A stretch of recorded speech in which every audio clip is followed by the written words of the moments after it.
quasi un tiramisu. Tiramisu, the Italian dessert that has conquered the world, shall we say. But it is a spoon dessert, and Italians love their spoon desserts. And what that means is that it's dessert compiled together, and it's soft and easy enough to eat with a spoon. Sometimes tiramisu can be a little bit complicated, but I'm going to show you a quick, shortened version. So here we do have the mascarpone cheese. We'll put in some powdered sugar and give that a little mix to incorporate the sugar. Then to this is heavy cream. I've sort of whipped it up halfway, and I'm going to add it to the mascarpone.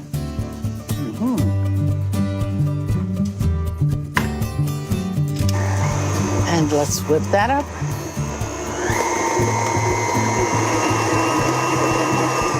I want to whip it enough to be stiff, but I don't want to over whip it because, you know, I like the creaminess. So let me see. Yeah, that looks nice. It looks nice and solid. And I want to do 2 flavors. Okay, let me put half in here. I'm gonna do a vanilla part, and I'm going to do a chocolate and hazelnut cream part.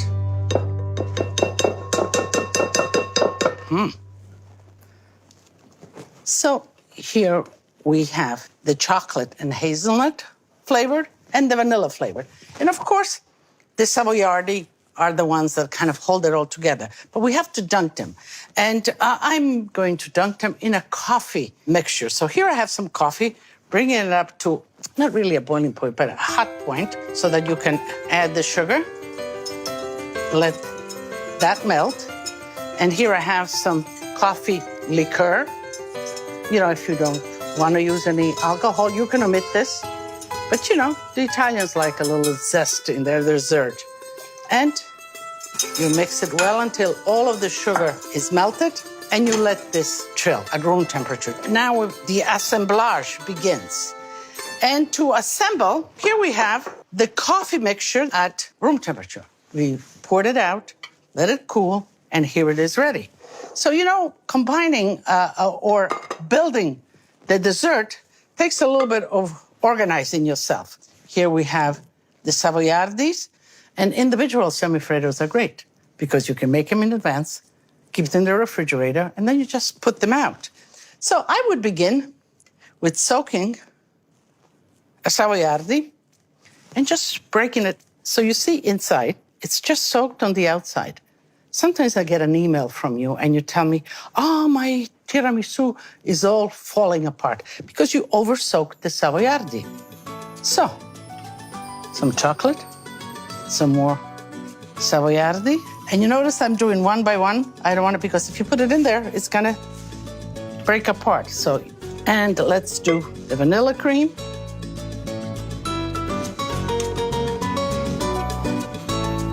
Just like that. Here, I think I'd like to put a little bit of hazelnuts in between, just like that. Let's do some more Savoiardi. And as you build, this glass now requires more and more Savoiardi, but you can see the different layers.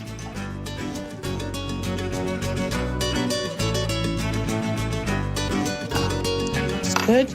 Oh, a little bit more hazelnuts. I always like that. Some more Savoiardi. And kind of just like that. Now, you can see that it's almost like a parfait, if you will.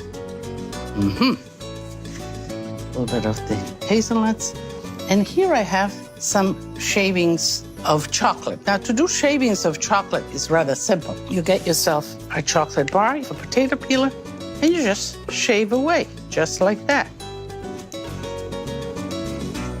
So you can see. So can we shave it right on top? Why not? Okay.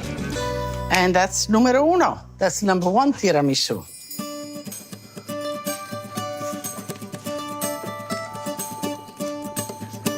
That one we began with the chocolate. This one we'll begin with the vanilla.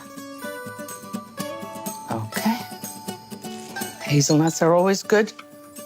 Now, you certainly can make it all chocolate or all vanilla. You know, at Lidia, we change by the season. We make a limoncello tiramisu. Everybody loves limoncello tiramisu. We make a strawberry tiramisu, and you can build the flavors that you like and really stay seasonal. We even make a butternut squash one in the fall. And certainly this is a fun family thing to do. You can imagine the kids building their own. You can put all kinds of things, sprinkles, whatever they like. Sure, some hazelnuts. Yeah, we like some chocolate too. Absolutely.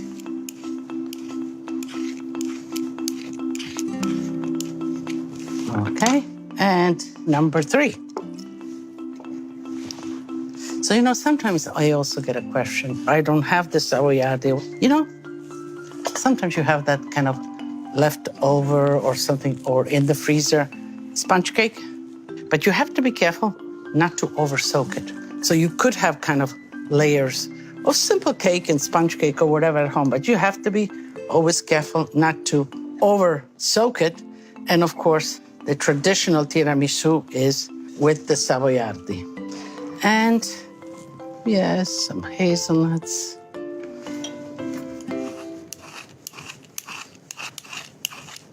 All right. Now, isn't that everybody's favorite part? Whatever you're baking, lick the spoon or the spatula. And, you know, I always taste for you. So I'm gonna have an awfully hard time tasting the tiramisu, but I'll do it. I'll do it for you. And which one? This one. This is the smallest one. I'm gonna be a little bit considerate of how much tasting I do. But you can see how these are beautiful. So now, let me dig into this one. I am going to kind of go right in and go right in. I want some chocolate. I want some of the savoiardi, and I want some of everything. And I think I have it here, this mound here, and I'm going to taste it. I taste a little coffee, a little hazelnut, chocolate, the crunchiness of the hazelnut themselves. Delicious. But, you know, I have here, and we can certainly make some more. So, as I always tell you, tutti a tavola a mangiare, do come. And I'm gonna continue tasting a little more. I'm not so sure of the flavor yet.